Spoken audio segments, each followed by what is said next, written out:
Yeah, so here we are in Rack Studios on 9th of June. It should have been September 2020, but here we are, better late than never, in Rack Studios recording my next album. Been here since Monday. It's a wonderful studio, the space, great musicians, producer, engineer, really nice people. So it's been, because I've met any of the musicians before I arrived on Monday, but we're getting on well together. We play as a band. I'm the new member.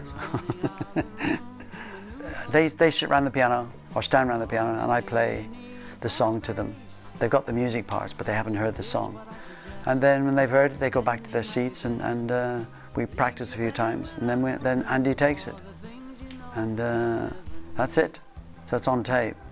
What will make this different to the current album that was produced by Ethan Johns was the last album, or the current album I call it. That's the difference, is what a producer brings to the table, because remember, it's the same writer, the same singer, so you get that variation. If I used Ethan again for the sake, it would be good, but I just kind of like what a new producer will bring, and in a sense of that's what Andy will do. But the concept of the album is just, I hope, good tracks, good songs. I get the melodies and then I meet up Andy, the producer. I have to meet him, make sure that he likes the songs. And he would pick out the 12 that he likes, and then normally what would happen is I'd go away and write the lyrics, but with the lockdown I've been able to complete all the lyrics for these songs before meeting Andy. We've done 6, this will be the 7th one we've done in 3 days, which is really good going. Only that lockdown is pretty much how I operate anyway in terms of writing. I lock myself away usually 5 days a week in my music room, so I'm used to being on my own upstairs and stuff. You know, so lockdown doesn't really hit me as hard as it hit people who like to travel and to go away. I mean, coming into London to meet Andy a couple of weeks ago was my first flight in 14 months. That was weird, very strange, but you get used to it, and I think hopefully we'll get back to some normality very quickly. My listening tastes are just, you know, I buy everything. I mean, you know, whether it's Pink or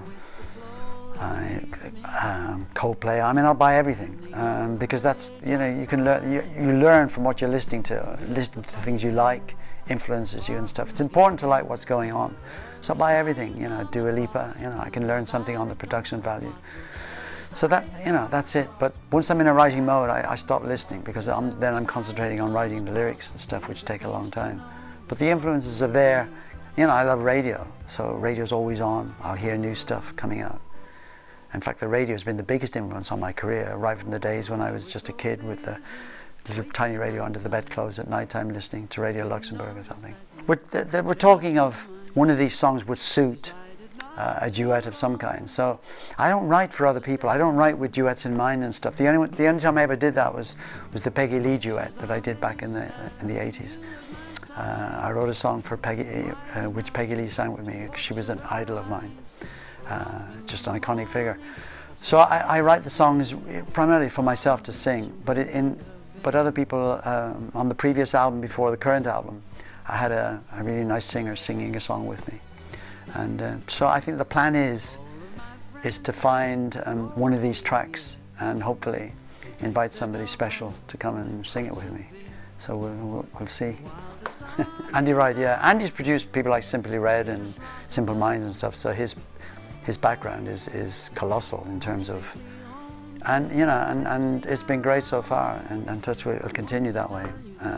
As I said earlier, the joy is working with a new producer. What he brings to the table is very important, because you have got the same writer, there's a danger if each time you make a new album, having written it and sung it, the same producer's there, you can get a little bit, a sameness can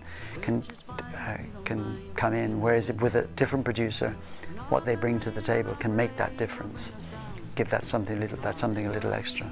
I concentrate on what we're playing, hoping that when what we're recording we go in and listen, sounds really good. Like the track we've just done now, you know, I was a bit concerned about that because of the cross tempo. It's sounding really good. I'm not thinking in terms of what could be, you know, what could be this or what could be that. It just It's over here. yeah, just leave it over there, Kevin. That's teapot with my tea in it. Very important teapot. Each track has turned out really well so far. Touch wood, everyone is kind of, you know, a list of what we've done. Andy List, we did a song called Let Me Know. That's quite poppy. I like that. And there's a nice ballad called You and Me Babe. There's a country thing called Back and Forth. I don't normally write that kind of song. So I was a bit worried how that would sound. But when we rehearsed it, it came out really nice. One we did this morning, Take Love, it's very upbeat.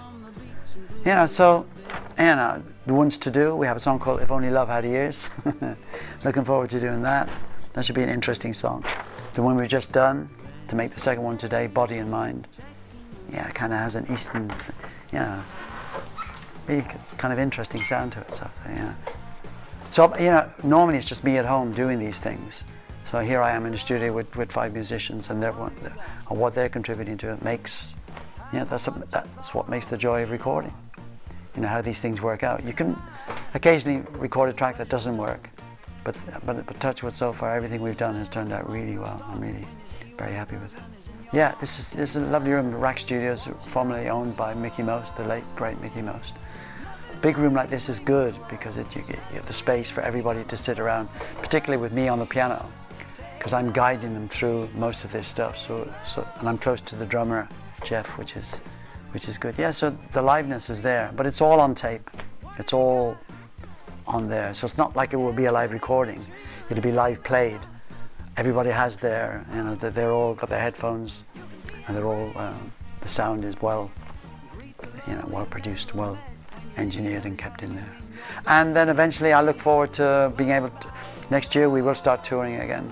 This album will come out a bit later than when we start touring, because we're making up for dates lost through last year. But the excitement of being able to play some new songs and get the opinions of what people think of it, that will always be interesting. It'd be exciting to see what people think of it and stuff.